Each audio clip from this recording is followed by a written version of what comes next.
Selamat datang di peluncuran santai Riwanua. Riwanua adalah inisiatif kerja bersama yang didirikan pada tahun 2018. Riwanua adalah pada mulanya sebuah gagasan dan ruang sederhana yang berfungsi sebagai perpustakaan kecil, ruang kerja, tempat nongkrong, dan tempat transit bagi teman-teman dari berbagai tempat yang berlokasi di Daya Makassar dan di Jagakarsa, Jakarta. Dari pertemuan-pertemuan yang dijadwalkan ataupun yang terjadi secara spontan, berbagai ide untuk dikerjakan bersama mulai bermunculan. Dengan segala sumber daya manusia, jaringan, pengetahuan, dan pengalaman yang sudah ada, beberapa ide-ide itu mulai direalisasikan. Lalu pada pertengahan 2021, belajar dari situasi pandemi yang membutuhkan kerja bersama untuk bisa bertahan, Riwanua akhirnya muncul secara konkret sebagai inisiatif kerja bersama di Makassar dengan rencana kerja yang lebih luas serta ruang fisik yang lebih mampu mengakomodasi banyak hal. Riwanua didirikan oleh orang-orang dari berbagai latar belakang pengetahuan dan pengalaman yang telah, sedang, dan akan saling mendukung sebagai teman dan rekan kerja dalam lingkaran pergaulan yang telah terjalin selama beberapa tahun. Riwanua diproyeksikan sebagai inisiatif kerja bersama untuk memproduksi dan menyebarkan pengalaman serta pengetahuan melalui berbagai cara, kerja lintas disiplin, percakapan dan diskusi, penelitian dan kajian, produksi dan presentasi karya, pengarsipan dan pendokumentasian, residensi, pameran, pemutaran film, penerbitan dan penyediaan ruang fisik serta perpustakaan fisik serta perpustakaan digital. Kerja-kerja Riwanua berangkat dari persilangan antar urusan sosial budaya, ekonomi, dan politik di Sulawesi Selatan khususnya, dan Indonesia pada umumnya serta kaitannya dengan dunia global. Jalur Timur yang sudah dimulai sejak 2015 lalu oleh para inisiator Riwanua sendiri menjadi kelompok kerja dalam Riwanua. Untuk menandai ruang dan waktu, di penghujung tahun 2021 ini, peluncuran santai Riwanua digelar dengan mengajak teman-teman dari berbagai latar belakang geografis dan profesi. Riwanua ingin merayakan dan berbagi pengetahuan serta pengalaman, sumber daya sesuai dengan kebutuhan dan konteks di mana Riwanua berada.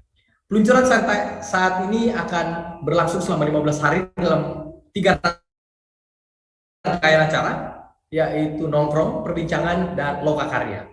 Aktivitas ini sendiri akan dijalankan dengan 3 cara, yaitu daring, luring, dan hybrid. Acara pembuka kita kali ini adalah kenang-kenangan tentang Kota Makassar. Nah, gagasan utama di balik bincang-bincang kali ini sebenarnya adalah menghadirkan cerita tentang sejarah perubahan kota yang diceritakan dari sudut pandang warga yang turut menyaksikan dan merasakan perubahan tersebut. Sebagai pembukaan, kita akan mendengarkan cerita-cerita pada kurun waktu 1970-an dan 1980-an, dan juga nanti akan ada cerita dari kurun waktu 1990-an dan 2000-an. Cerita-cerita itu menyangkut seperti gaya hidup, kuliner, tempat-tempat berkumpul, pola komunikasi, dan masih banyak lainnya. Nah, kisah-kisah itu akan kali ini khusus untuk kurun waktu 1970-an dan 1980-an. Kisah-kisah itu akan diceritakan oleh Raida Syukur atau yang akrab disapa Kak Ida. Kak Ida lahir dan dibesarkan di Ujung Pandang, sekarang Makassar, dari keluarga Duri RRK. Semasa SMA dari 1996 dan 1997, Kak Ida berpartisipasi dalam program AFS Intercultural Program dan ditempatkan di Langevie, Jerman Barat. Setelah lulus SMA, Kak Ida kemudian belajar di Ilmu Administrasi Negara, Fakultas Ilmu Sosial dan Politik, Universitas Hasanuddin, lalu meraih gelar Master of Commerce di The University of Sydney pada 1997. Hingga kini, Kak Ida bergiat di bidang pengembangan pendidikan, sumber daya manusia, dan kebudayaan. Sejak pertengahan tahun ini, Kak Ida bermukim di Paris, Prancis. Dan saya sendiri, Haris Muhammad, akan berlaku sebagai host untuk pertemuan kita kali ini. Terima kasih, Kak Ida, makasih banyak sudah hadir bersama kita kali ini. Kak Ida, gimana kabar Kak? Sehat-sehat? Kak Ida masih mute, Kak Ida. Iya, sorry. Alhamdulillah. Nah, oke. Bonjour from Paris. Oke, asik. Assalamualaikum warahmatullahi wabarakatuh. Waalaikumsalam warahmatullahi wabarakatuh. Makasih Kak Ida sudah menyempatkan ruang dan waktu untuk berbagi bersama kita pada malam hari ini dalam percakapan tentang kisah-kisah tentang Kota Makassar. Nah, saya ingin mulai dari sebuah pertanyaan yang sangat sederhana dulu barangkali. Karena ini juga adalah salah satu hal yang menjadi pendekatan dalam Riwanua sendiri, yaitu nongkrong. Nah, waktu di tahun-tahun 1970-an dan 1980-an, tempat-tempat nongkrong itu gimana sih tempat-tempat nongkrong di Makassar di tahun-tahun segitu, Kak? pusat-pusat nongkrong di seperti apa, apakah di rumah atau di kafe atau di mana, dan kalau nongkrong biasanya yang dibahas apaan sih gitu. Ya, terima kasih Hari sudah kasih kesempatan juga buat sharing memories. Itu apa karena judulnya aja kenang-kenangan Kota Makassar. Jadi pasti yang kita bicarakan juga adalah apa namanya Kota Makassar ya, kenangan kita. Saya ingat karena di sini 70-an dan 80-an, mungkin kalau 70-an agak jauh karena jadi kenangannya dari SD sampai menjelang SMP ya. SD itu kira-kira di pertengahan 70-an, 77 lah, 77 ke atas baru yang kita masih ingat. Rasanya dulu itu tempat nongkrong kalau tahun 70-an, waktu itu masih SD sih, jadi paling diajak ke taman apa tuh, ke taman hiburan yang ke taman foto-foto atau ke Pantai Losari ya. Jadi kalau Kota Makassar itu selalu akrab dengan Pantai Losari sejak saya kecil sampai sekarang mungkin ya. Jadi kota ini diawali di tahun 70-an ketika saya SD sampai SMP, 80 awal 80 sampai SMA di 85 itu 87. Rasanya ini kota yang mengenal, kita tuh kenal semua gitu loh. The city where you know everybody, everybody knows everybody. Jadi kita semua kenal. Dan tempat nongkrong kalau SMA dulu atau SMP, pertama mungkin masih ingat ada mie titi, terus ada bakso Donald kalau SMA ya. SMP sih rasa-rasanya kita memang sering kumpul di rumah. Ada acara-acara tuh di rumahnya siapa, ulang tahun di rumahnya siapa, Ryan Valentine di rumah-rumah. Jadi apa namanya, belum seperti sekarang banyak kafe yang tempat kita hangout. Paling dulu yang ada tempat yang kita pasti ada di situ kalau sore habis pulang sekolah, nah itu bakso Donald kayaknya. Mungkin zamannya Hari udah nggak ada ya sekarang ini, mungkin udah nggak ada Kak, itu udah nggak ada kayaknya. Jadi yang apa kalau mau nyari orang-orang pasti nyari ke situ dulu, biasanya sudah ada tempat-tempat. Nah, saya rasa yang paling lazim sih zaman itu kantin sekolah is the best place to meet, hangout. Ya kita ngerasain apa guru-guru pelajarannya itu ya biasalah. Terus jadi makanya kalau saya seingat saya banyak di apa kayak kios Madia itu dulu waktu kecil udah mewah banget kalau kita diantar ke sana. Terus apalagi ya, Evaria, kios Semarang itu masih ada nggak sih? Kios Semarang masih ada Kak, kios Semarang itu masih ada. Masih ada. Kios Semarang itu masih ada. Terus menjelang pertengahan 86 88 pertengahan itu rasanya ada satu tempat yang agak hits dulu, Laboga.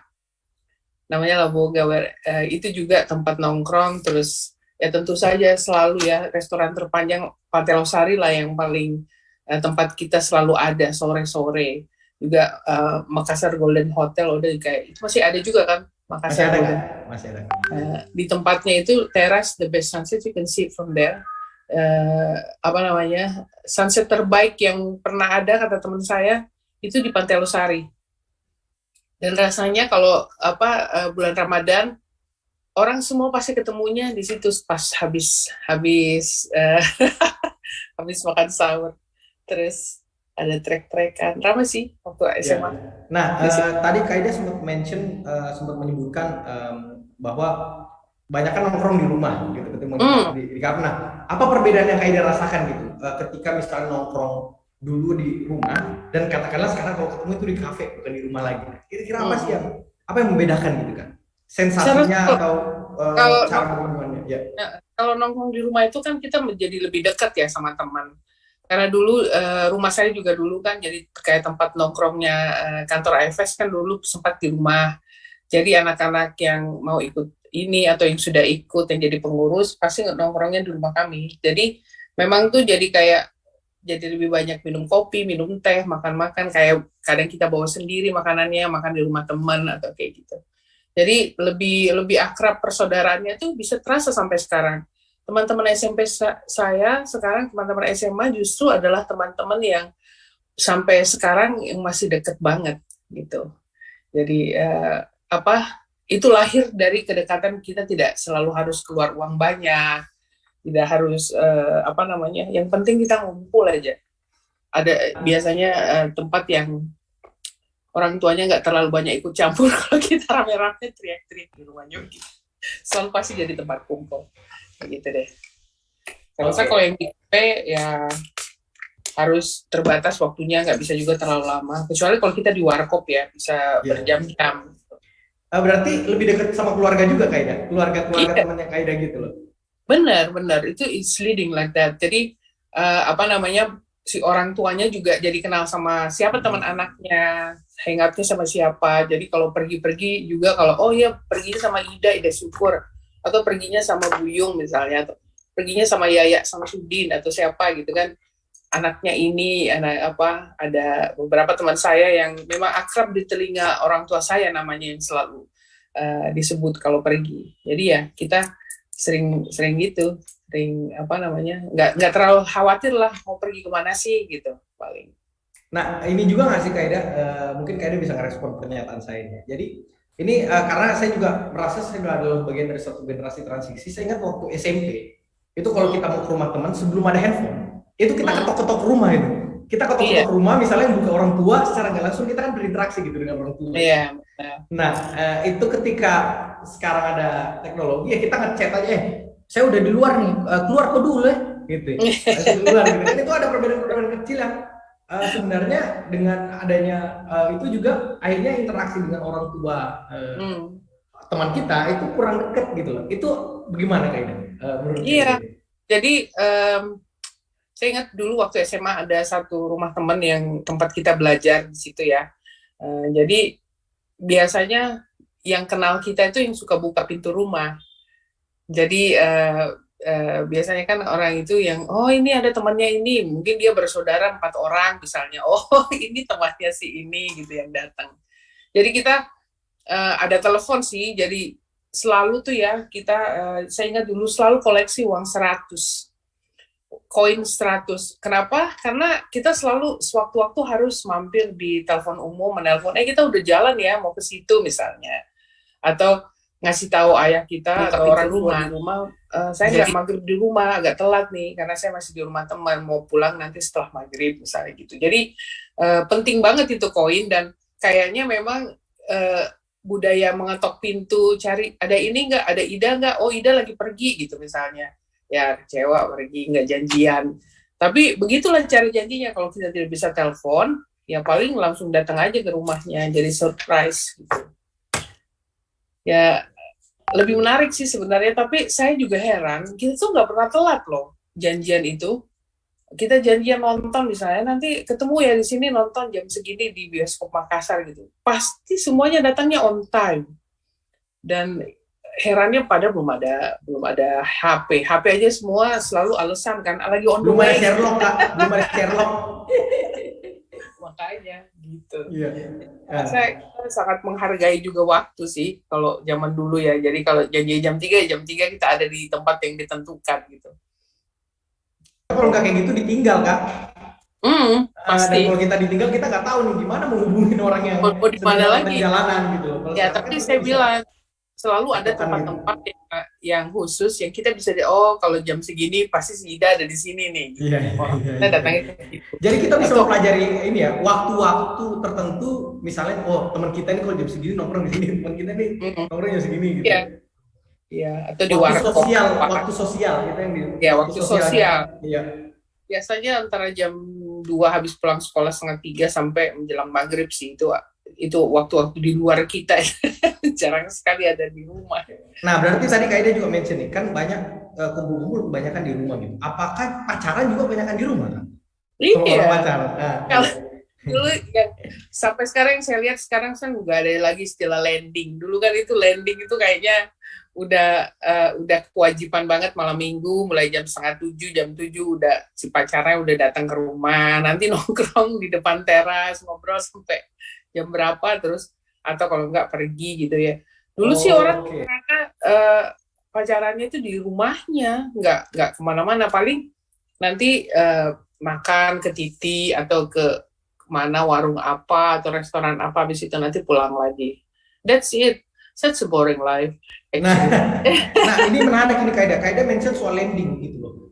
Itu Kaida pertama kali dengan istilah landing itu kira-kira tahun-tahun berapa Kak? Saya juga masih dapat itu waktu SMP gitu ya.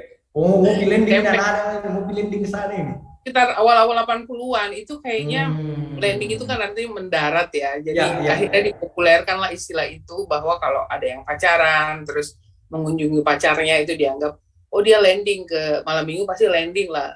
Nah, ada kebiasaan-kebiasaan juga yang tidak tertulis akhirnya. Setelah dia landing ke pacarnya, jam 9 kan tuh biasanya udah pulang tuh orang-orang. Nah, kita nih yang jomblo-jomblo pasti dikontak, nanti habis ini pasti makan lagi bareng-bareng. Oh, habis landing dia ngumpul sama yang pada tidak ada di landingin siapapun. Apakah tahu ini pertanyaan saya Kaida? Ini mungkin pertanyaan berhubungan tentang asal usul sebuah istilah yang Istilah jadi ya. populer. Nah, apakah pada waktu itu emang orang menaiki pesawat sedang orang yang pergi keluar pulau atau keluar mana naik pesawat itu sudah mulai populer di zaman ketika istilah landing itu muncul? Iyalah, kalau di dalam pesawat kan biasanya persiapan untuk mendarat atau landing. Iya. Saya nggak Berarti tahu dari mana asalnya, tapi mulai populer itu mulai dari baca sih, dari baca, dari akhirnya jadi dari TV, dari apa gitu. nah, Radio sih, anak-anak radio ya muda kayak salah satunya itu yang lebih mempopulerkan. banyak Nah, populer. maksud saya apakah istilah populer landing itu mungkin di sini ada teman-teman dari luar ini ya, dari luar Sulawesi yang juga bisa Ya, konfirmasi apakah istilah itu khas Sulawesi Selatan atau jangan-jangan ada juga di oh tempat-tempat iya ya, lain? nggak pernah kepikiran. Apakah itu juga jangan-jangan ada di tempat-tempat lain? Nah, pertanyaan saya jangan-jangan istilah landing ini itu berhubungan dengan kemajuan teknologi yang pada saat itu sudah mulai pembangunan dan lain-lain sebagainya. Ya, Makanya yang digunakan ada istilah landing. Itu yang pertama. Dan yang kedua, saya coba menerka-nerka dari Kaida penjelasannya tadi sebenarnya kenapa sih dibilang landing. Nah, dari penjelasan Kaida tadi kan itu kan kalau landing di pesawat itu biasa transit di satu tempat gitu. Misalnya katakanlah kita landing di Makassar, nanti dari Makassar ke katakanlah ke Maluku gitu loh. Nah, landing di rumah pacar dulu jam 7 sampai jam 9, nanti jam 9 pergi ke tempat lagi. Berangkat lagi baru. Bisa aja. Kalau istilah ngapel gimana tuh kan? Apel itu sebenarnya dari Jawa sih. Itu biasanya apel itu saya nggak ngerti itu ngapel atau apa, itu biasanya dari kan dulu ada majalah namanya Anita Cemerlang. Majalah cerpen romansa zaman-zamannya SMA mahasiswa gitu kayak istilah-istilah itu kayaknya diapelin siapa gitu, itu dari majalah, dari radio sih. Radio juga paling banyak tuh yang mempopulerkan istilah ya, right. Nah, ini ngomong-ngomong soal pacaran nih. Tadi Kak Ida sempat mention soal Valentine sedikit ini. Emang tadi Kak Ida kan di awal-awal sempat menyebut soal Valentine. Emang gimana sih Valentine itu tadi tuh Kak? Ini kan berhubungan karena kita ngomongin soal pacaran tadi ya. Jadi nyambungnya ke situ nih. Saya rasa hari Valentine itu kita sudah ngerayain sejak saya SMP. Jadi sekitar tahun 82, 83 itu udah mulai populer hari kasih sayang, Valentine's Day. Tapi dulu itu perasaan saya ya waktu itu kita merayakan Valentine rame-rame. Jadi mungkin ada ya. Jadi dirayakannya itu di sekolah dari kelas misalnya. Dulu saya kelas 3B, kita rajin banget tuh. Pas ada Valentine's Day, yuk kita kumpul-kumpul. Jadi kayak ada alasan buat kumpul-kumpul, terus makan-makan, terus tukeran kado sesama kita aja. Jadi di sini konotasinya mungkin merayakan friendship ya, celebrating friendship with love. Jadi bukan yang harus pacaran, harus a girl to a boy atau boy to a girl. No. More or less Valentine's ini kita merayakan persahabatan sesama ini. Soalnya kalaupun ada yang jadian after that, tapi ya enggak juga sih kalau menurut saya. Di situ esensinya adalah persahabatan yang kita rayakan, and lovingly friendship atau apalah kayak gitu. Jadi nggak harus ini sih, nggak harus selalu cinta-cintaan melulu, enggak. Berarti ini menarik ini. Ada sesuatu yang bergeser dari. Nah ini ada foto yang di share. Ini foto Valentine tahun berapa ini kayaknya? Sebentar, yang mana? Ini yang di-share barusan sama ini nih, sama operator. Soalnya agak telat ngeliatnya. Iya, oh iya. Kayaknya tahun tar, Ini apa ada di foto di rumah keluarga ini kalau yang saya lihat nih banyak ada kado-kado di simpen di depan banyak banget nih. begitu. Saya Nah, belum lihat oh ini ya. di Oh YouTube ini live kayak udah, iya iya iya. udah. Nah, Oke udah. Nah hmm. itu ya ini waktu ini saya ingat ini Valentine terakhir yang kita rayakan secara ini anak-anak kelas 3B SMP 6 saya. Wah, amat yani ya kayak.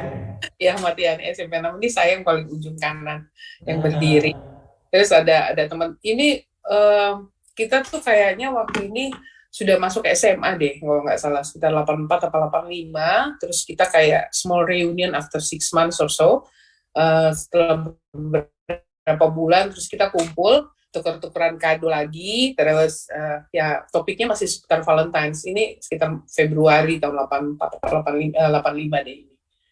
Saya rasa setelah kita tamat SMP, kita masih ketemuan reuni pertama kali uh, uh, kelas 3 SMP ini. Ini baru selesai banget ya SMP semua. Kita udah masuk SMA iya ini. iya iya. Nah, Ya, berarti kan modelnya kayak model-modelnya setiap orang bawa kado nanti kadonya di ini diacak. gitu, Jadi diacak gitu. semuanya tuh bawa kado satu terus ditentukan harus nggak boleh minimumnya mungkin 10.000 apa 15.000 waktu itu saya nggak tahu lupa. Tapi apa namanya ada esensinya bahwa nanti yang datang ditandain kasih nomor gitu. Jadi nanti kalau diacak nomornya, jadi kita nggak boleh. Oh saya mau kadonya Herani atau maunya kadonya Eno gitu nggak bisa.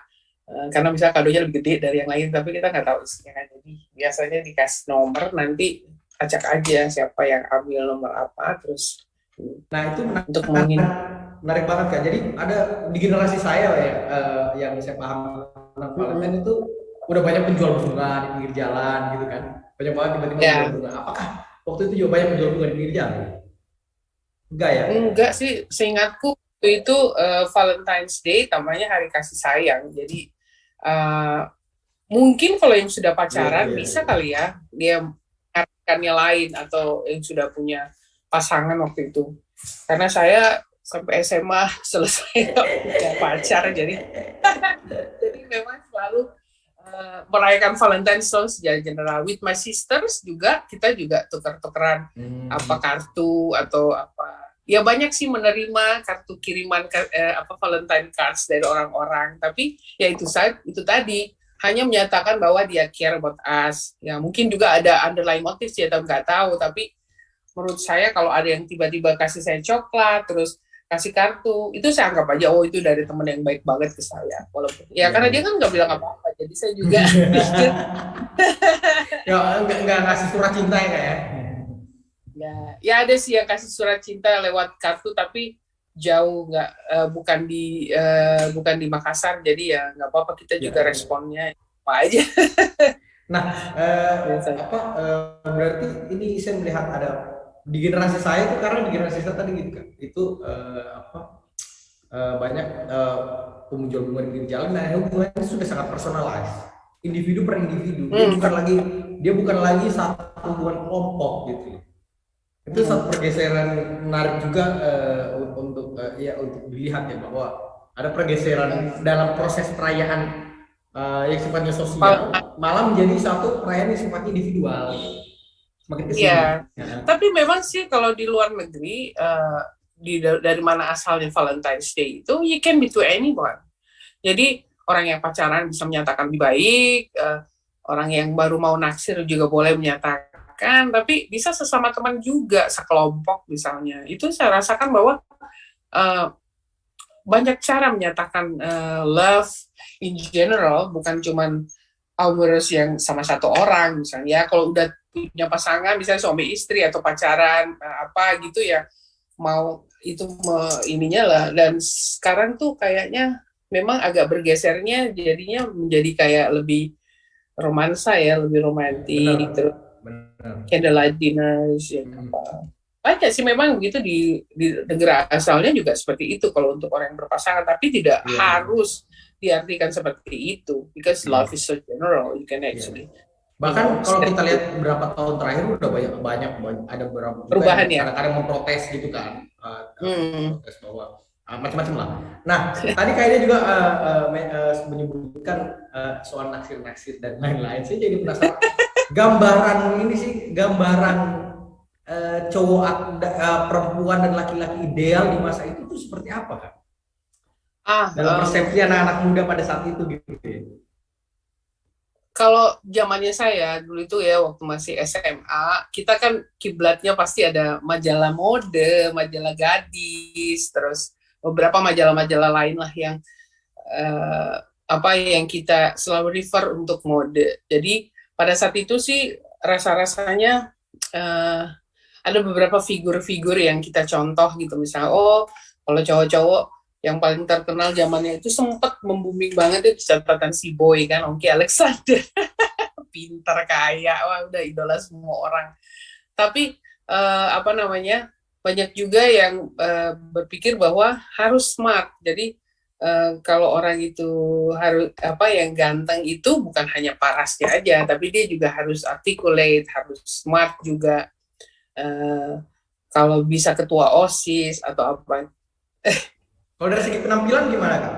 Kalau penampilan iya berini sekali sama mode itu, majalah mode, jadi anaknya agak bersih, maco gitu ya, kalau cowok maco gitu-gitu ya. Maco it depends sekali gitu loh. Pokoknya biasanya ada brand-brand tertentu yang populer saat itu. Kalau zamannya saya itu Esprit, Benetton, terus Guess lah, apalah orang-orang.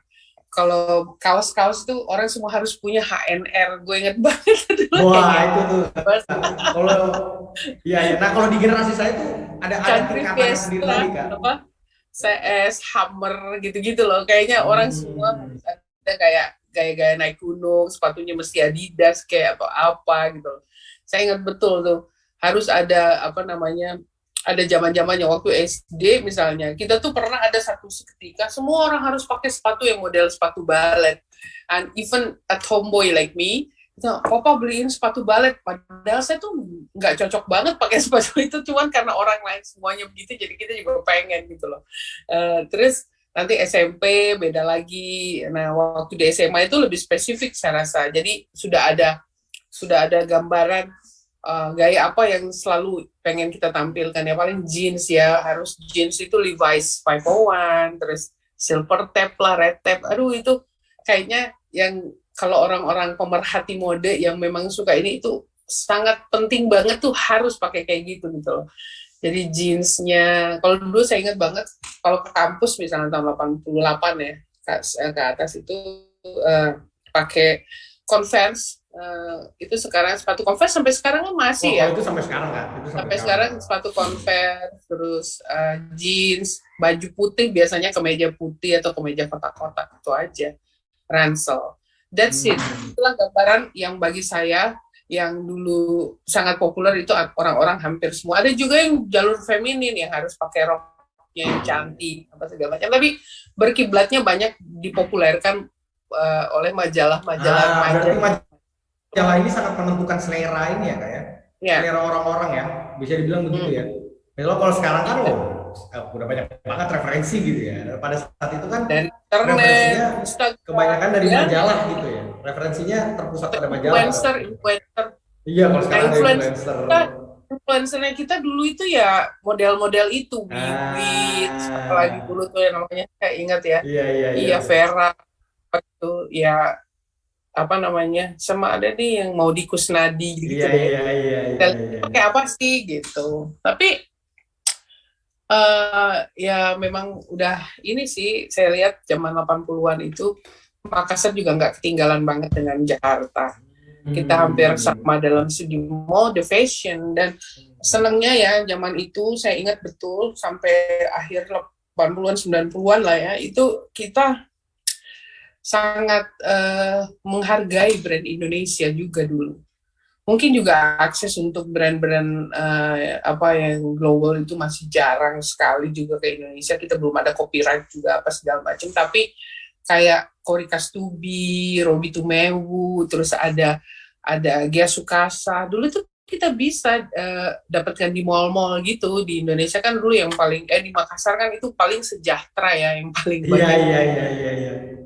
iya. Ada apa ya, kayak semi mall gitu yang agak besar tokonya gitu loh, yang banyak carry brand-brand Indonesia gitu.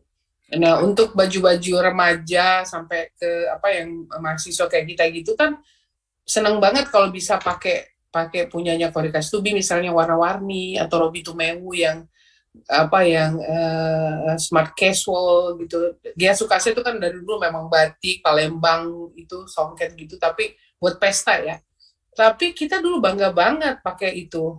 Dan memang kita cari tahu tentang siapa sih desainer-desainer Indonesia yang dan masih terjangkau banget, mereka punya apa apparel-nya dulu. Harganya ya kayak masih terjangkau ya. Harganya terjangkau. Iya. Itu. Sekarang saya nggak tahu ya, kita apakah seperti itu juga, dan rasanya dulu mereka itu, kalau saya lihat dari majalah yang saya baca ya, mereka juga kayak memperkenalkan desainnya dari misalnya dari Medan, terus ke Surabaya, Jakarta, Bandung, Makassar is already dalam map 6 apa 5 kota besar yang harus datangin oleh si desainer Indonesia ini. Jadi kita sudah cukup lumayan sih di fashion dari dulu juga. Gitu Mas Hari. Ya. Mute. Oke, makasih Kak Ida. Nah, berarti ini ya brand lokal itu bisa dikatakan posisinya setara lah dengan brand-brand yang global pada saat itu ya Kak Ida ya. Jadi pamornya nggak kalah gitu loh. Nggak kalah. Pamornya nggak kalah benar. Kalau kita sempat bisa punya ya. Nah, terus ini lagi nih kayak pertanyaan saya soal kuliner. Kuliner, oke. Soal kuliner. Gimana? Waktu apa? Kalau sekarang kan udah begitu banyak ya kuliner. Maksud saya sekarang ini bukan di Makassar bukan cuma ada makanan Makassar. Kita bisa menikmati makanan dari Korea, dari makanan dari Eropa, makanan dari Jepang, makanan dari Cina, makanan dari Thailand, banyak sekali pilihan-pilihan kuliner yang sudah semakin global. Nah, pada saat itu tren kuliner di tahun-tahun 80-an itu seperti apa? Kalau berangkat dari 80-an ya, itu memang kita masih lokal kuliner banget ya yang ngetop dulunya. Jadi kayak apa ya, belum ada change. Satu-satunya chain yang kayak pusat dari segala semua kegiatan yang kita merasa tuh harus ada di situ ngecek itu KMB ya. Apa sih namanya KMB itu kayak yang ada Swensons dulu, terus ada KFC. Nah itu dulu yang pertama kali yang membawa kayak fried chicken yang jadi itu global ya. Sebelumnya ya kita tuh coto Makassar pastilah, coto di Ranggong atau di mana. Terus ayam goreng Sulawesi itu juga salah satu legend tempat di mana kita suka ulang tahun. Makannya di ayam goreng Sulawesi. Terus apalagi ya kayak coto Nusantara, terus coto Nusantara dari dulu ya kayak. Ya, mie titi, terus restoran Surya, Kepiting Surya, Ujung Pandang untuk ikan bakar dan banyak. Dan rata-rata memang kuliner Makassar tuh pasti selalu nyunyang. Bakso ya. Sekarang atau bakso itu juga populer sekali, tapi kebanyakan sih yang lebih populer malahan yang gerobaknya. Jadi orang-orang gerobaknya Pak Simon itu tuh bisa ngider di rumahnya di belakangnya di Sungai Tangga itu orang parkir hanya untuk semangkok baksonya Simon di SMA Kartini. Atau kalau enggak setelah menjelang habis tuh kalau jam 3 jam 4 dia suka datang ke rumah tuh. Karena dia tahu di rumah saya juga kan tempat ngumpul banyak orang-orang. Dia udah tahu kalau hari Kamis Jumat kadang-kadang banyak orang di rumah. Mereka datang dari situ di rumah saya. Jadi teman-teman juga kalau yang pada tahu nanti hari Jumat sore biasanya suka ada Simon ya di rumahmu ya. Mereka juga datang ke rumah ya gara-gara itu masih ada Kak? Timon mungkin nggak tahu ya masih ada nggak Saya sih? juga udah, saya nggak Tapi pernah dengar katanya sih. sekarang itu dulu sekarang jadi boy kayaknya kalau nggak salah dekat Ah, Sungai. ya, ya, ya. Terus kita juga sering banget itu, saya nggak tahu ya apakah sekarang juga seperti itu, kita sering banget ngumpul. Hampir tiap minggu kita ngumpul, mau di mana aja Iya, iya, ngumpul. iya. Kadang-kadang kalau lagi datang ininya, yuk kita nanti ngumpul jam 6 pagi terus ke Malino. Nanti tapi sore pulang, bisa bolak-balik.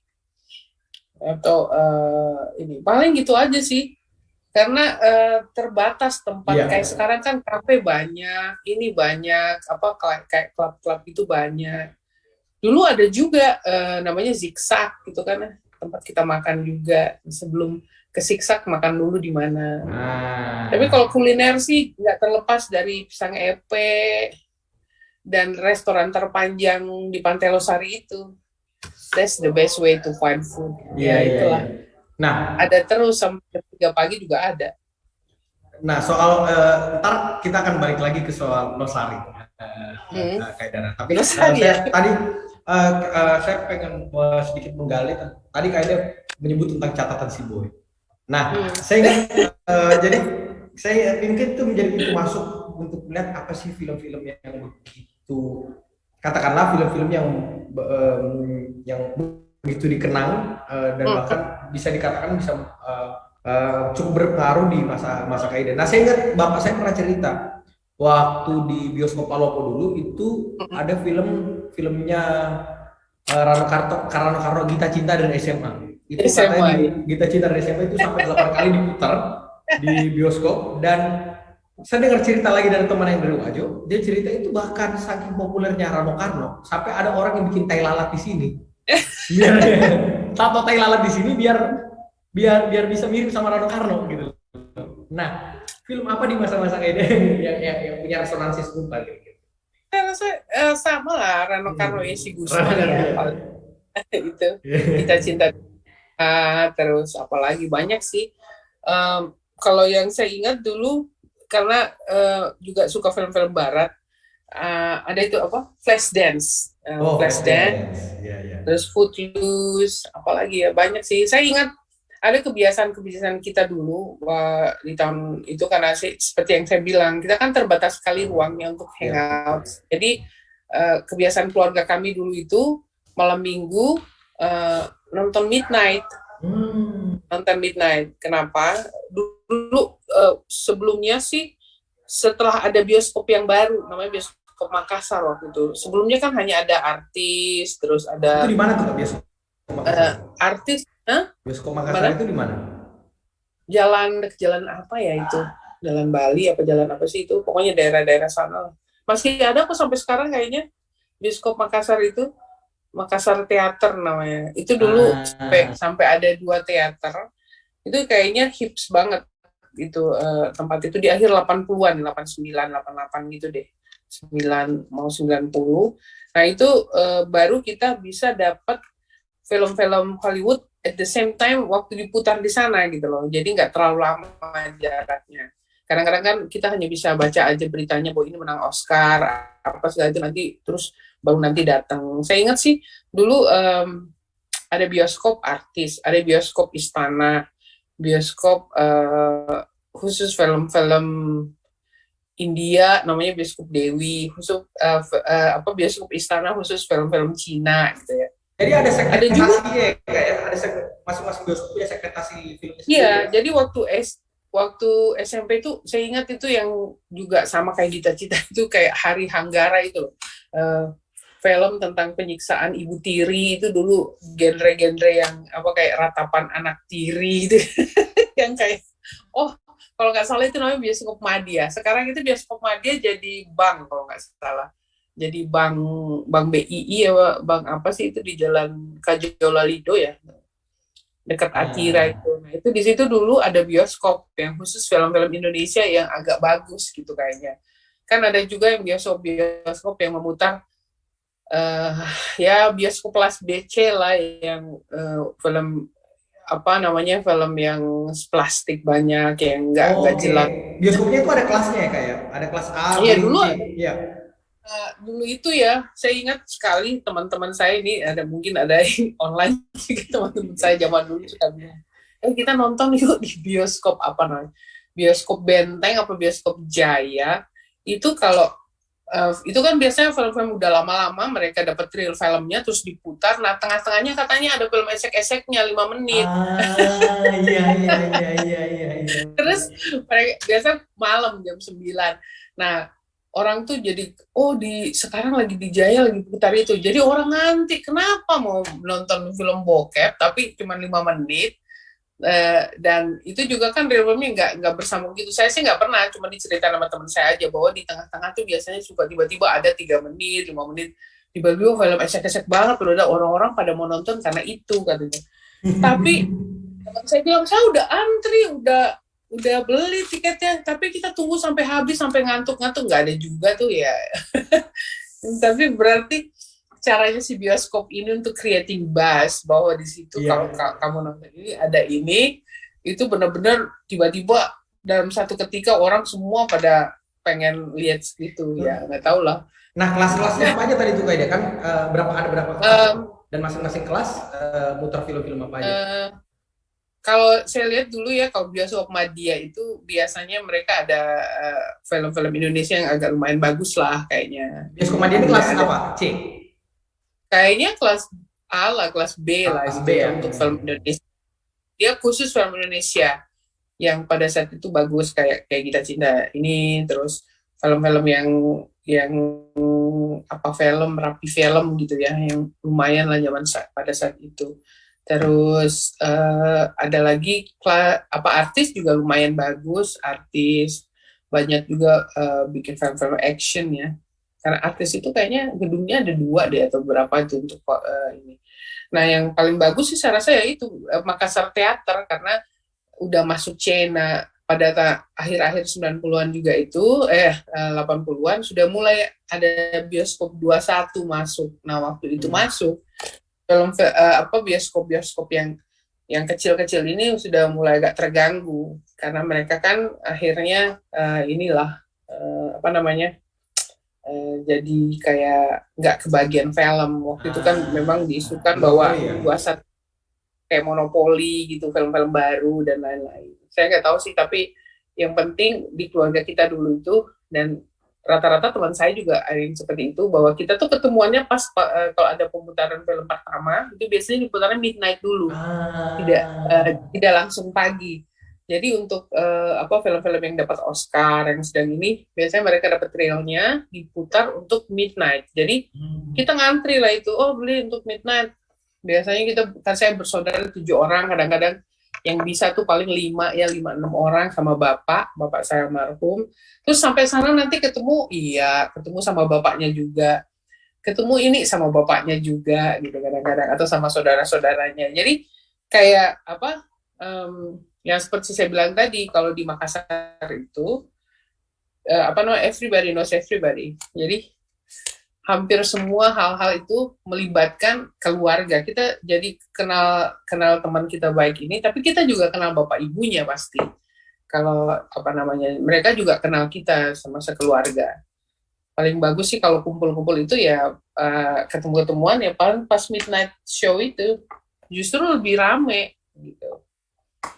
Karena film-film pertama biasanya diputarnya pada saat midnight. Habis itu pastilah kita makan, nanti cari makan mie titik lagi atau awak atau ada mie goreng lain yang populer pada saat itu. Iya. Oke. Kenang-kenangan. Nah sebelum saya lanjut ke Kaida, mungkin ini saya mau berikan salam-salam dulu. Ada untuk teman-teman yang hadir. Ini kayak radio-radio ini ya kayak radio-radio dulu gitu ya. Kasih salam-salam gitu kan. Nah ini ada Julian Rizky, Anggor Anwar, Arya Mubat. Ini vaksin animasi, ada Asri Salatu, Andi Rifai Syukur, ada Dian Mega Safitri, ada Teens and the Four, dan ya ada teman-teman yang turut berpartisipasi di melalui kolom komentar. Teman-teman SMP? Oh ada teman SMP tak kayaknya? Iya kayaknya ada itu. Iya. Nah ini gara-gara ngomongin radio.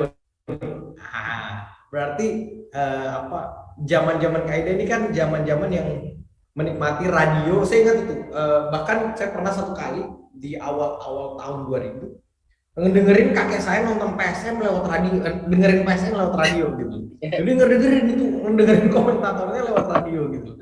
Nah, Kaida kan dibesarkan dengan generasi-generasi seperti itu. Nah, bagaimana popularitas radio pada saat itu dan bagaimana radio turut menentukan selera kultural orang-orang yang anak muda di Makassar pada saat itu. Bener banget loh itu tentang radio. Saya ingat dulu ya waktu SD, saya kan di rumah kita itu kan ada adik-adiknya papa, adik-adiknya mama, semua juga yang saat itu adalah mahasiswa. Dan radio itu memang menjadi sumber informasi banget tentang keadaan di kota lain selain di Makassar, apa yang populer di tempat lain juga. Saya ingat itu mempelajari dan dengar pertama kali lagu The Beatles, lagu dari Rolling Stones, atau dari apa yang populer pada saat itu, yang juga disukai oleh om-om saya, itu tuh dengarnya dari radio gitu. Dan akhirnya selera itu jadi terbentuk lah. Jadi dan dipopulerkan apa-apa pengetahuan itu dari radio. Tentang culture juga di Jawa seperti apa. Jadi radio ini juga memang penting banget karena pusat informasi hampir semua edukasi, kultural, informasi dari pemerintah itu kan semua maunya dari biasanya lewat radio. Itu di 70-an sampai di waktu saya SD ya. Sampai kita itu kadang-kadang mendengarkan cerita lewat radio atau sandiwara radio itu populer sekali dulu. Ada namanya, saya masih ingat sampai sekarang. Sandiwara radio serial Dr. Dharma. Nah, itu dulu tuh dari RRI, dari mana itu kan ada Saur Sepuh. Itu kan semua sebenarnya besarnya dari radio sih. Even Ongki Alexander yang dengan catatan si Boy itu pun juga dipopulerkan dari radio dulu ceritanya. Jadi dari novel ke radio, dari novel ke radio baru ke film ya? Proses alih wahananya ya? Ya, jadi kayak Lupus gitu ya. Lupus dulu Lupus juga di radio kan? Enggak, kalau enggak Lupus sih dari majalah sih.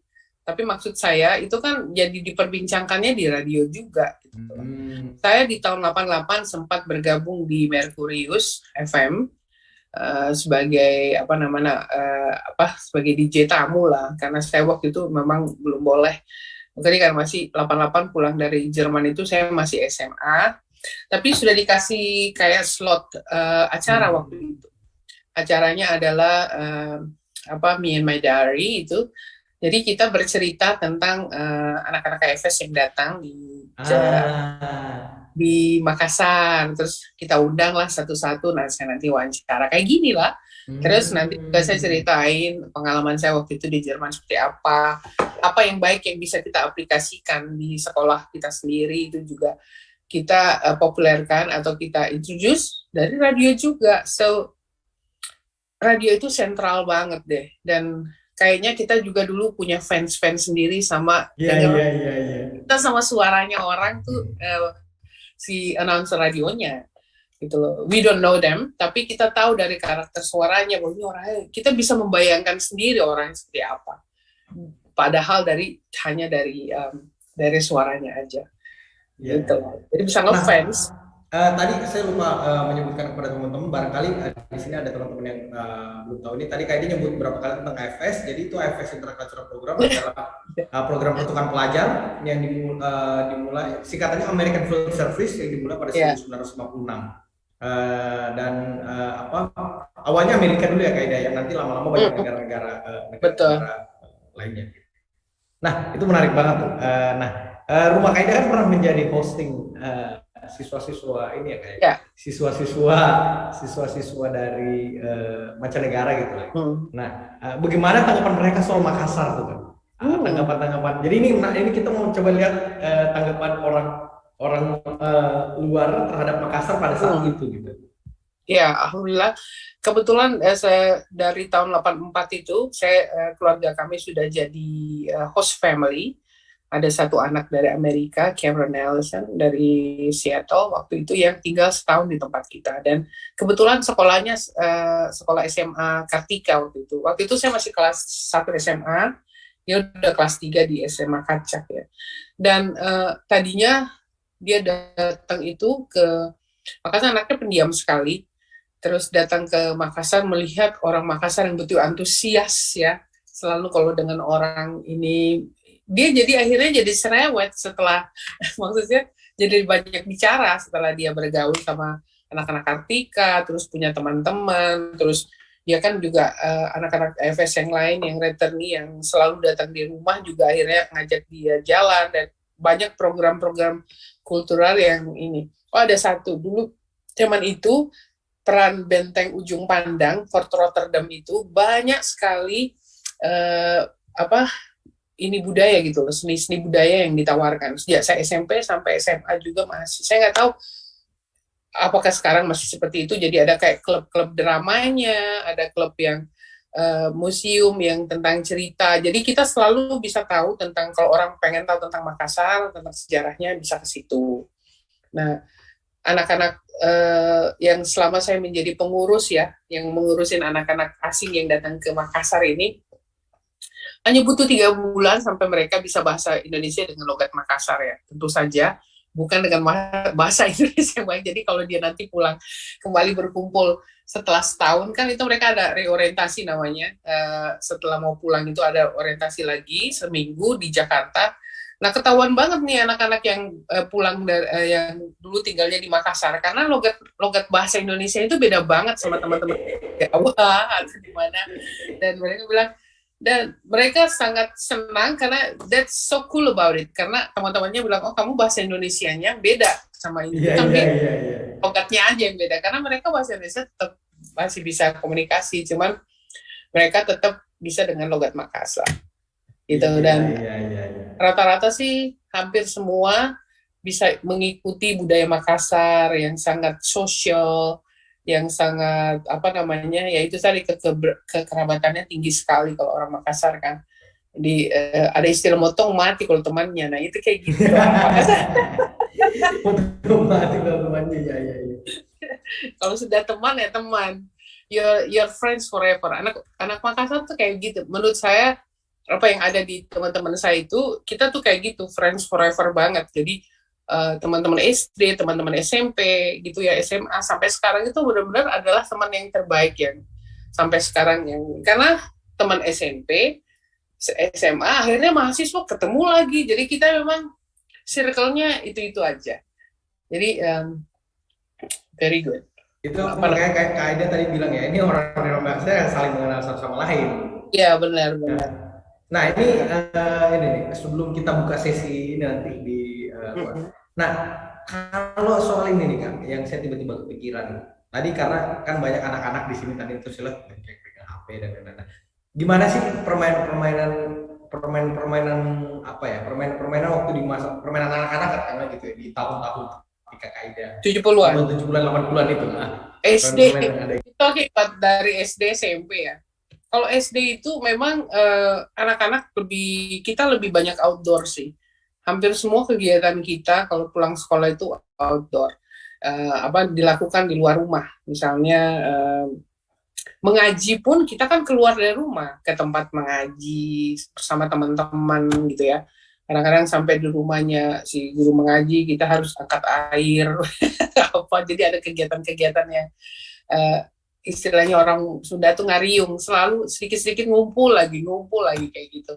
Nah kalau sore-sore ya saya nggak tahu ya dekat rumah saya itu ada lapangan yang abandoned gitu yang ada satu tanah lapang yang cukup luas buat kita semua anak-anak sekitar Jalan Kijang itu saya tinggalnya di Jalan Kijang bisa main di situ gitu jadi kita janjian setiap sore bisa main bola main gala asin main boy main whatever it is lah. Boy apa tuh Kak? Boy itu apa sih? Kayak hampir kayak main kasih atau apa lah gitu. Pokoknya harus ada bola, ada batu kalau nggak salah yang dilempar. Gitu. Atau main gala asin kayak di sana kan biasa. Terus biasanya kalau kita pas liburan itu, dulu kan setiap bulan Ramadan kita libur tuh waktu SD. Mau kapanpun bulan Ramadannya, the whole month kita pasti liburan. Nah saya itu biasanya di 2 minggu pertama atau minggu pertama itu masih di Makassar dan 2 minggu terakhirnya itu SD ya selalu pulang ke kampung. Atau Duri ya. biasa ya ke Malua. Kalau enggak karena di sana kan intens, bisa belajar bahasa Duri, terus ketemu sama nenek kakek, terus di sana kan bisa main di sawah, bisa main di kebun, bisa di mana aja. Terus mengaji kalau malam, saya ingat banget. Nah, kalau ngabuburitnya dulu di zaman-zaman KID SMA gimana tuh? Oh, kalau ngabuburitnya Pantai Losari lah. Ini Pantai Losari ya. Nah, ini apa? Pantai Losari nih kita simpan di terakhir nanti nih pertanyaan ini. Terakhir. Nah, apanya ada? Kalau kira-kira gini kan, beda nggak sih yang Kaida rasa ya? Cuaca atau iklim di Makassar ketika tahun-tahun segitu dengan tahun-tahun sekarang gitu. Climate change. Nah ini nyamuk-nyamuknya di situ nih. Ya. Yang ini, apakah Kaida merasakan satu perubahan signifikan? Kita memang cuma ada 2 season ya, wet and dry, basah, hujan, kering, pasti panas. Dan maksudnya panasnya apakah tambah panas gitu atau bahkan zaman itu kayaknya kalau malam masih agak dingin ya, kadang-kadang masih bearable lah kita keluar nggak ini. Tapi memang sih Makassar dari dulu panas sih. Cuman waktu SD saya nggak pernah terlalu merasa kepanasan. Sama dengan ketika waktu udah masuk Unhas. Unhas itu kita masuk kampus baru, hampir nggak ada pohon di sana. Jadi itu itu asli banget panas. Nah, saya rasa zaman tahun 70-an mungkin karena masih banyak pohon ya dulu itu. Terus belum terlalu banyak asap juga kali. Mobil sedikit, jadi udara agak lebih bersih gitu loh. Kita jarang naik PT-PT kan? Kau naik PT-PT dulu kan? Kalau dulu saya pulangnya yang naik PT-PT. Pulangnya yang PT-PT. Kalau diantar ya. Kalau itu kan bisa ikut bapak atau ini atau sama kakak. Biasanya diantar. Tapi pulangnya selalu naik 05 sampai depan rumah tuh. Nah, ini ada satu pertanyaan nih. Pasar apa yang dulu biasa sering didatengin di masa-masa tahun-tahun segitu? Pasar. Pasar dekat rumah, Pasar Maricaya dong. Pasar Maricaya. Atau kalau subuh-subuh bapak tuh suka ngajakin ke Pasar Terong. Kalau mau beli yang masih gelap, kita habis sholat subuh tuh ke Pasar Terong tuh.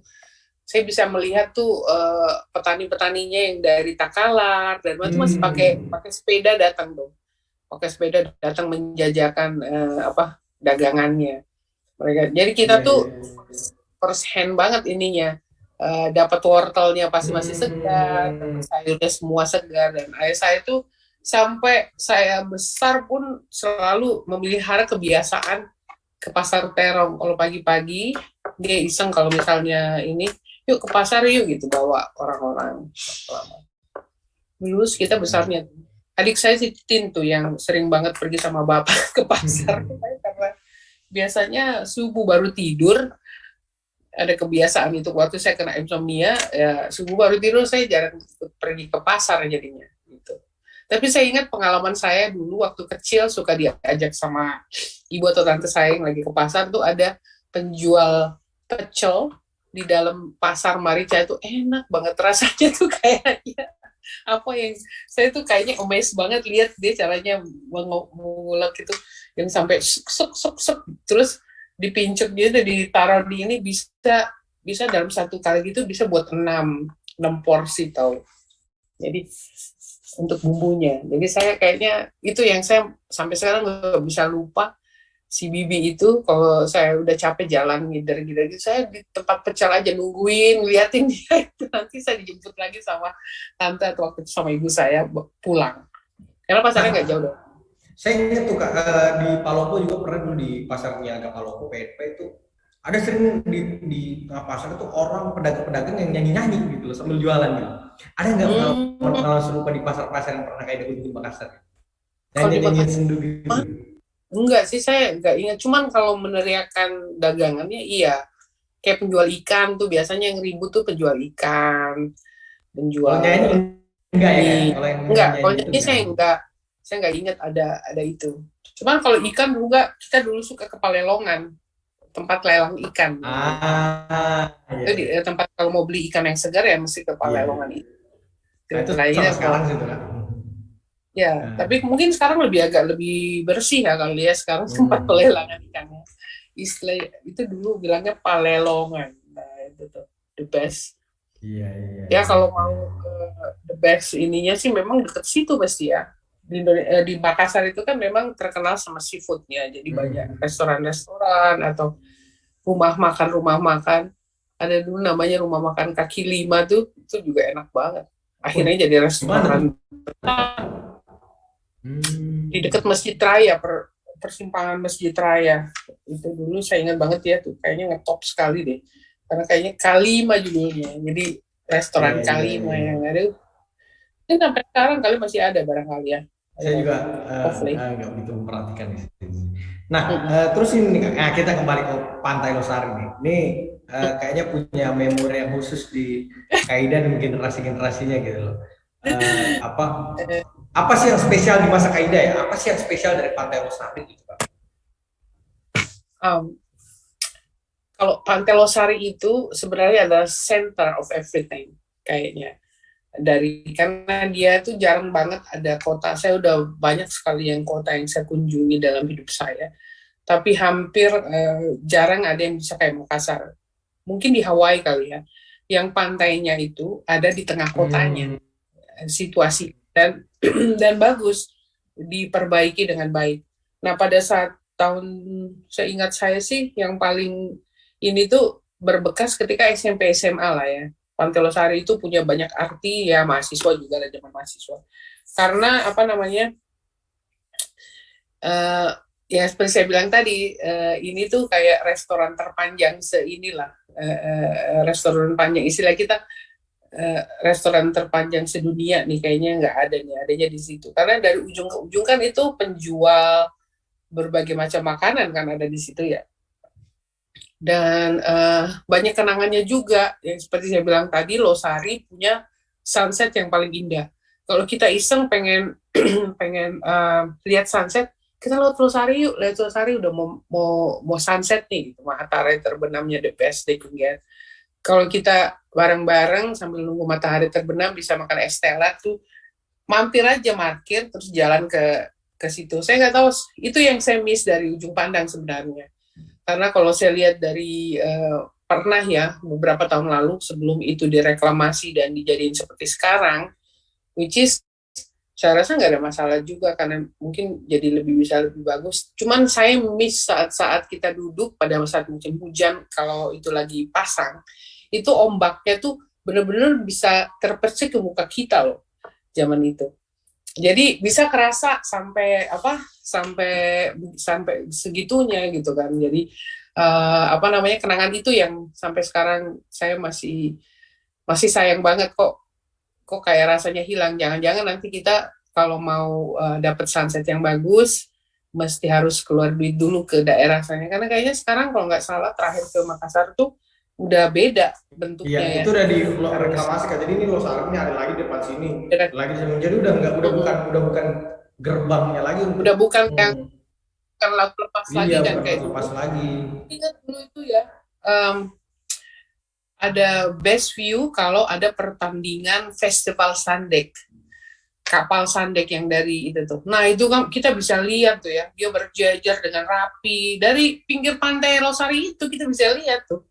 That's the best view. You can actually apa namanya, kita bisa benar-benar menyaksikan bahwa betapa indahnya ini gitu. Dan saya nggak tahu sampai sekarang apa sih rencananya, mudah-mudahan sih terbaik ya buat Makassar. Karena sama seperti Karebosi. Karebosi juga itu kan center banget ya untuk kota Ujung Pandang ya, zaman itu, atau kota Makassar saat ini. Sekarang katanya jadi lebih bagus sih memang, karena kan kita juga nggak bisa menolak perubahan ya. Tanah seluas itu, alun-alun kota banget. Nah, kalau Losari ini saya rasa the center of everything lah. Kita mau ketemu pacar bisa ke Losari, orang mau lihat yang lagi pacaran bisa ke Losari, bisa ketemu. Mau lihat yang lagi rame-rame rombongan, kenapa dia ada ya? Kok nggak, gua nggak ada, bisa sampai segitu loh. Terus mau apa namanya, yang saya bilang tadi, subuh-subuh tuh habis sahur orang pasti kemana ya, ke Makassar lah, trek-trekan kenakalan remajanya ya, paling trek-trekan balap motor sampai mati, Oh ada yang trek-trekan dulu di Losari orang trek-trekan Kak. Sekarang oh kan di iya veteran di ya Los biasa. Ah. Oh, sekarang Dulu rumah trek-trekannya di di Losari ya. Losari. Di Losari trek-trekannya bisa sampai ada yang meninggal juga gitu loh, Hmm. saking. Tapi eh, dulu setiap habis sahur kalau nggak salah itu orang trek-trekan di Oh situ. iya sama tuh kalau di Palopo Kak. Habis sahur tuh orang Atau trek-trekan. sore juga kadang-kadang sore menjelang menjelang buka kadang juga masih ada yang kayak gitu. Kalau orang mau pamer-pamer apa mau dilihat, nah istilahnya to seen and be seen untuk dilihat dan orang melihat yang baru itu biasanya di Losari itu orang-orang ada mobil baru ada apa gitu, Oh, ada cia, cia, siapa cia, cia, punya cia. siapa itu. Ya iya kayak gitulah. So, the place to be seen and be seen ya, Hmm. udah di Losari lah. Sama ini The best place. kalau kalau imajinasi itu saya ingat sama mungkin Kak. Itu kalau di Palopo itu di pelabuhan. Nah, itu karena mungkin Hmm. itu lebih gampang terlihat kan. Pandangannya luas gitu. Jadi Mm-mm. lebih gampang Ya, kelihatan dan melihat gitu kan. Nah, jadi di pelabuhan itu gitu tuh. gampang. Wow.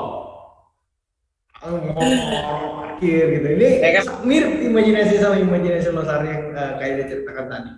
Nah, Tapi kalau makan oke. memang harus selalu dengan Kenapa Losari Kak? dulu. Kalau makan kan emang Benar. akrab di Losari. Iya. Nah, nah itu ada gambar-gambar berapa yang di share sama eh, operator di mana Losari di zaman-zaman itu ya. Ada ya. Nah, Aku, ada. mm. Wah, emang sih itu duduk-duduk di pinggir-pinggir ini ya itu ya kayak miring ini tuh di Hmm. pinggir-pinggir di pinggir-pinggir. Wah, tuh Sayangnya pantesan sih ya saya langsung nggak pas ada. ini ya. Mm-mm.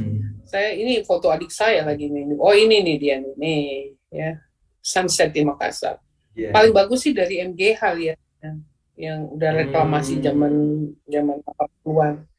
Itu ada restoran namanya Hmm. Teras, dulu tempat makan es krim yang enak banget di MGH.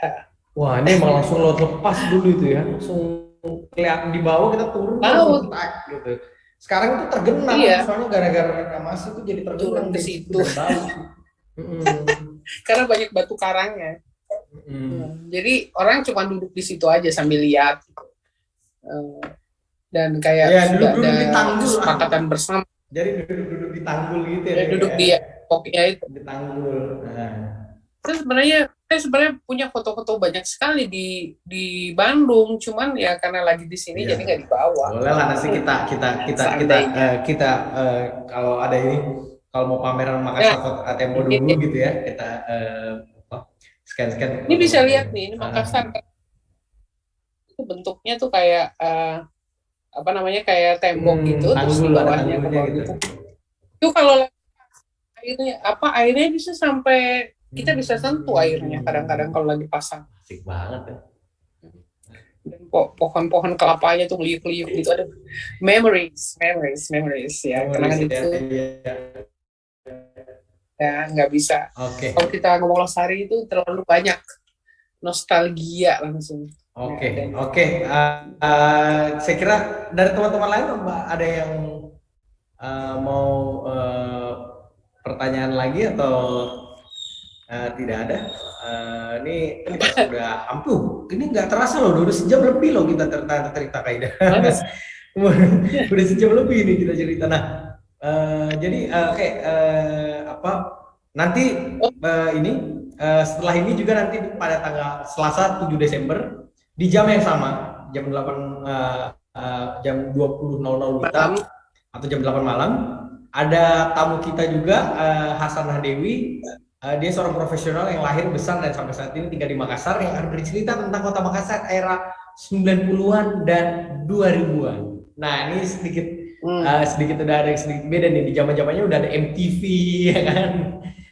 MTV dan ya lain-lain nih. Ini udah bagus ya. Kita dulu itu apa paling ada namanya disko sore. Nah, anak-anak kalau mau disko sore ya, anak-anak ya. gaul tuh pasti ke situ tuh, disko sore zigzag. Itu disko Klub sore malam apa yang tuh, Kak?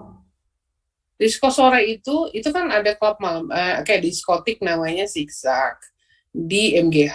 Terus karena untuk mengcater anak-anak yang nggak boleh keluar malam, ya dibikinlah diskotik tapi sore, mulai jam 3, jam 4 gitu.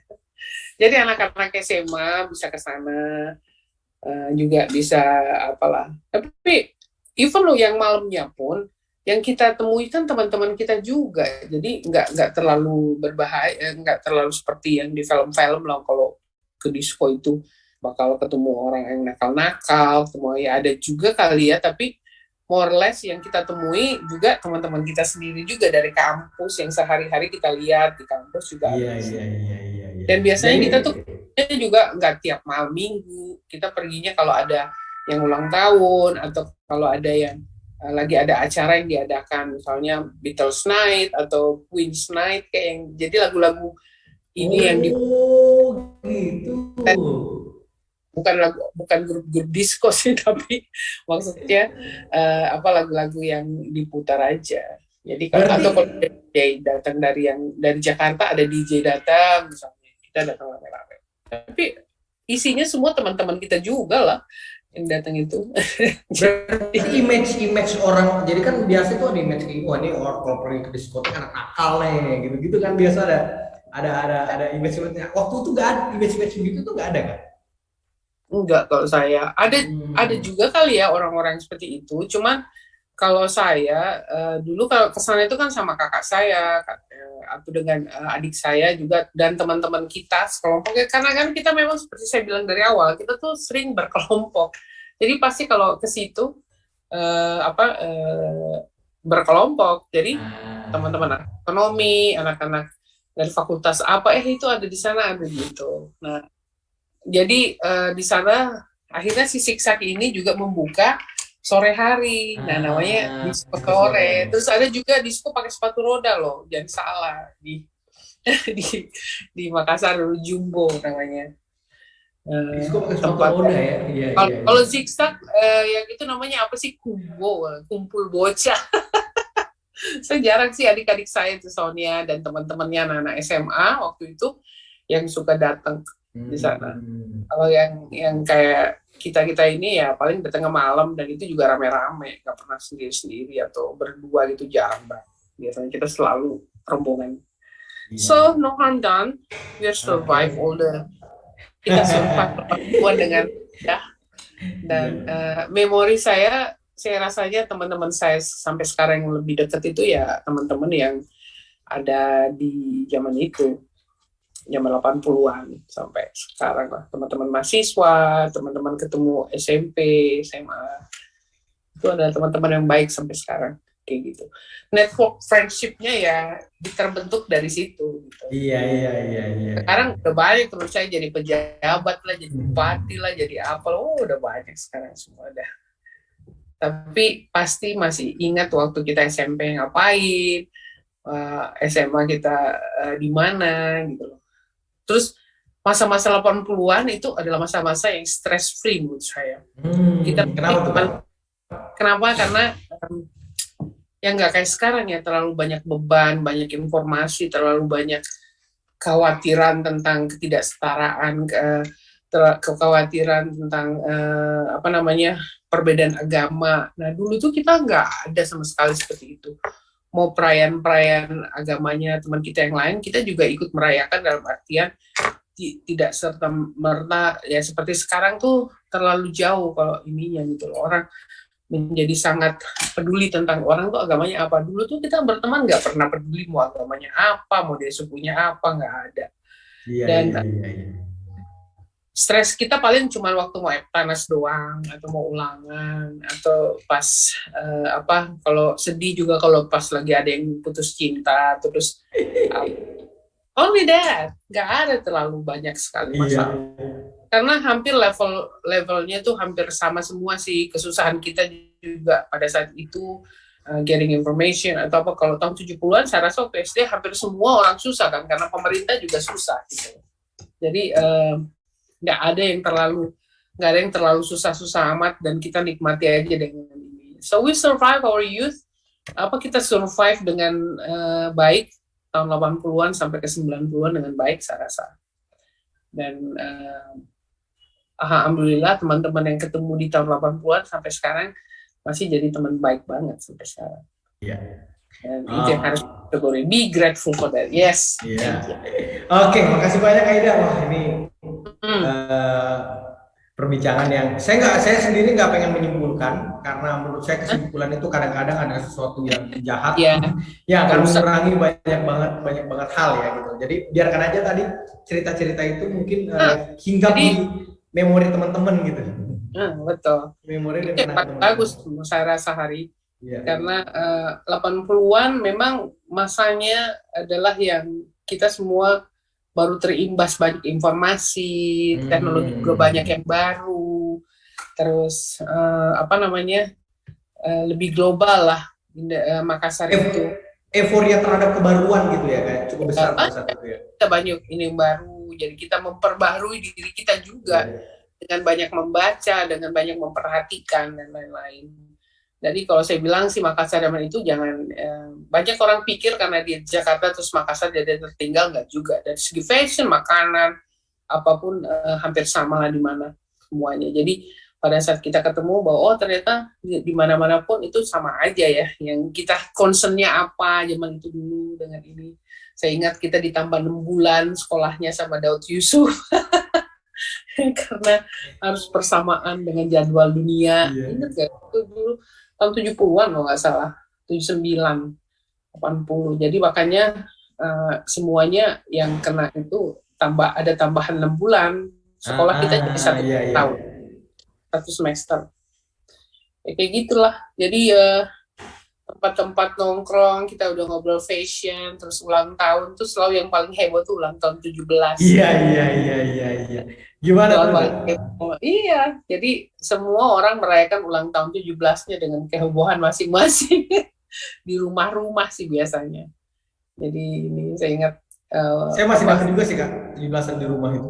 17 di rumah ya itu kita juga gitu merayakan ulang tahun 17 itu juga di rumah terus panggil vendor-vendor makanan pokoknya nice lah.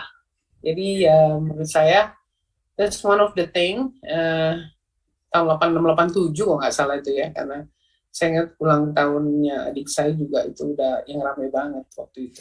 Nah, ulang tahunku, ulang tahun adik saya waktu itu masih baru SMA kalau nggak salah, udah 17 tahun. Jadi datang.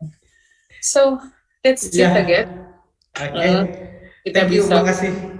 Makasih banyak Kak Ida sudah berbagi cerita dan kenangan dan juga memorabilia tadi dari foto-fotonya sayang saya nggak bersama bisa kita semua. satu-satu ya, nggak ada kesempatan untuk jelasin satu-satu karena itu adalah Mm, beberapa foto-foto aja sih tentang iya. ada di tempat kampus kita, Unhas, terus perjalanan ke Malino. Ya itulah anak-anak zaman itu semuanya pikirannya ya jalan-jalan Iya, iya, jalan iya. kayak gitu. Oke, Oke Kak Ida. senang banget. Selamat Oke, buat senang Riwan. banget. Ya, Makasih kongres banyak Kak Ida. buat Riwanua juga, walaupun I'm a part of it in a way, Riwanua, tapi apa namanya, senang banget bisa jadi Riwanua. Selamat sudah di launching dan tinggal tunggu hasil karyanya ya. Wah, siap Kak Ida. Makasih banyak.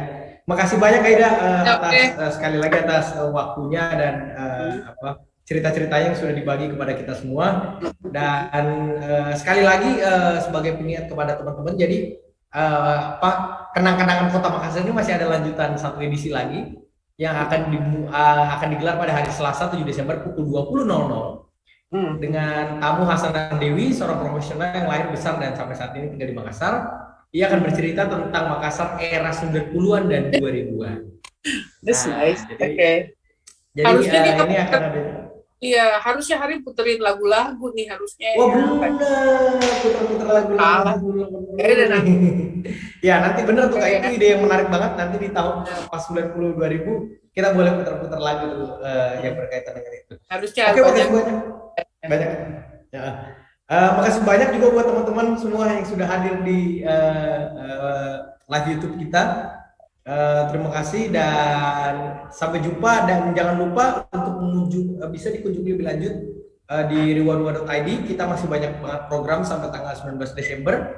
Masih ada workshop, ada talks, dan juga ada hangout session atau nongkrong yang akan kita laksanakan sampai 19. Jadi tiap hari itu akan ada satu workshop dan satu talks. Di siang harinya workshop, di malam harinya talk. Jadi akan seperti itu sampai tanggal 19 Desember.